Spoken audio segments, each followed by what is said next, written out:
ओम शांति। 18 अक्टूबर 2025 के बाबा के मधुर महावाक्य। बाबा कहते मीठे बच्चे, आत्म अभिमानी होकर बैठो, अंदर घोटते रहो, मैं आत्मा हूँ।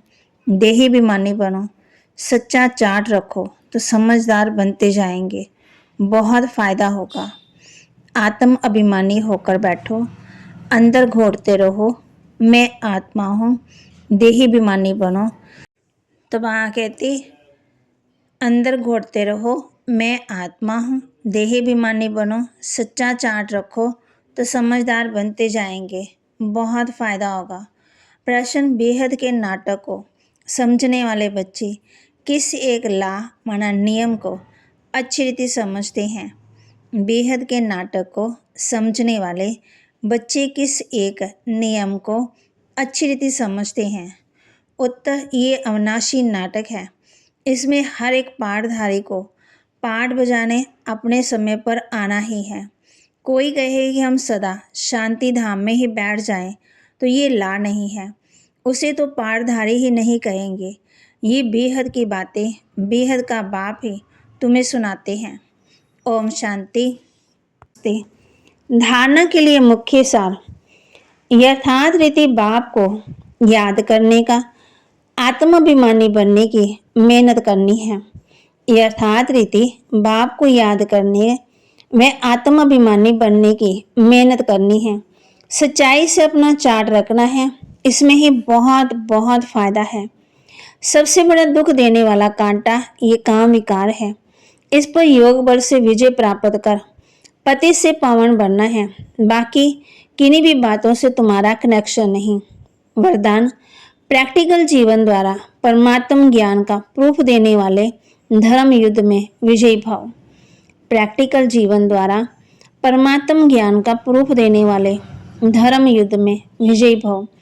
अभी धर्म युद्ध की स्टेज पर आना उस धर्म युद्ध की विजयी बनने का साधन है आपके प्रैक्टिकल जीवन, क्योंकि परमात्म ज्ञान का प्रूफ ही प्रैक्टिकल जीवन है।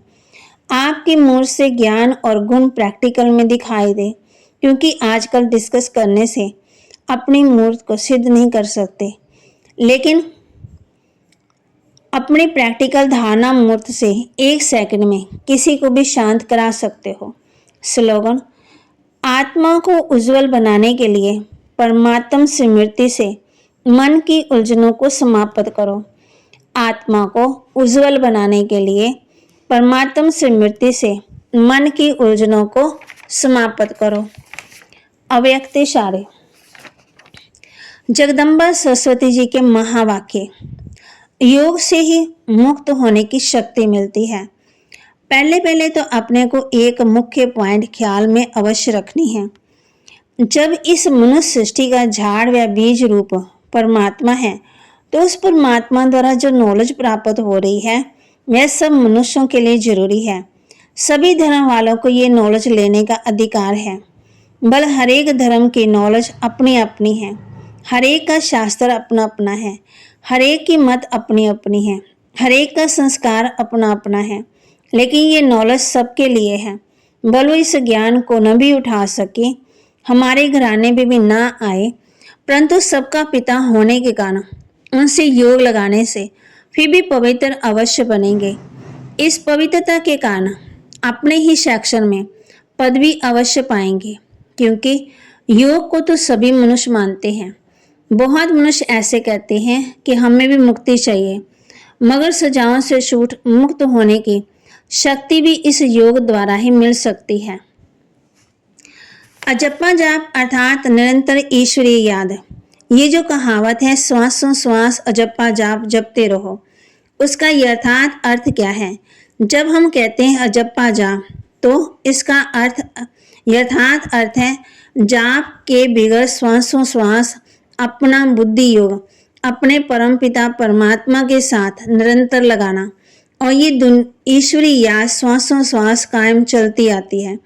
उस निरंतर ईश्वरी याद को अजप्पा जाप कहते हैं। बाकी कोई मुख से जप जपना, जाप जपना अर्थात राम राम कहना, अंदर में कोई मंत्र उच्चारण करना, ये तो निरंतर चल नहीं सकता।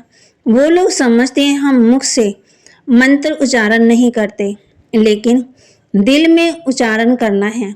ये है अजप्पा जाप। परंतु ये तो सहज एक विचार की बात है, जहाँ अपना शब्द ही जप्पा जाप है, जिसको जपने की भी जरूरत नहीं। आंतरिक बैठ कोई मूर्ति का ध्यान भी नहीं करना, ना कोई सिमरन करना, क्योंकि वो भी निरंतर खाते पीते रह नहीं सकेंगे। लेकिन हम जो ईश्वरी याद करते हैं वही निरंतर चल सकती है, क्योंकि ये बहुत सहज है।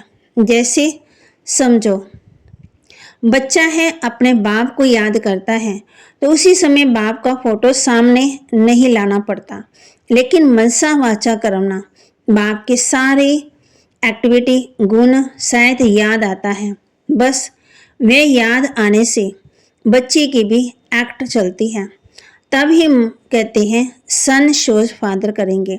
वैसे अपने को भी और सबकी याद दिल भीतर से मिटाए। उस एक असली पारलौकिक परमपिता परमात्मा की याद में रहना, इसमें उठते बैठते खाते पीते निरंतर याद में चल सकते हैं। उस याद से कर्मातीत बनते हैं।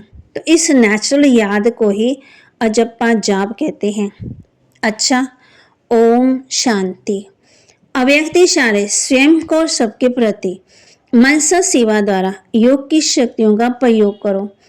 अभ्यास की प्रयोगशाला में बैठ योग का प्रयोग करो तो एक बाप का सहारा और माया के अनेक प्रकार के विघ्नों का किनारा अनुभव करेंगे। अभिज्ञान के सागर, गुणों के सागर, शक्तियों के सागर के ऊपर ऊपर की लहरों में लहराते हो, इसलिए अल्पकाल की रिफ्रेशमेंट अनुभव करते हो।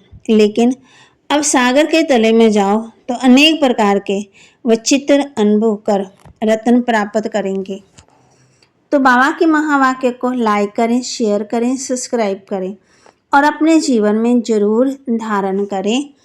और आज बाबा ने हम बच्चों को ये भी बताया है कि ये अविनाशी नाटक है, इसमें हर एक पाठधारी को अपना पाठ बजाने अपने समय पर आना ही पड़ेगा। कोई कहे हम सदा शांति धाम में बैठ जाए, ये तो हो ही नहीं सकता है। फिर बाबा ने कहा है, आत्मा को उज्जवल बनाने के लिए परमात्म स्मृति से मन की उलझनों को समाप्त करो। आत्माभिमानी बनने की अभ्यास करो। ओम शांति।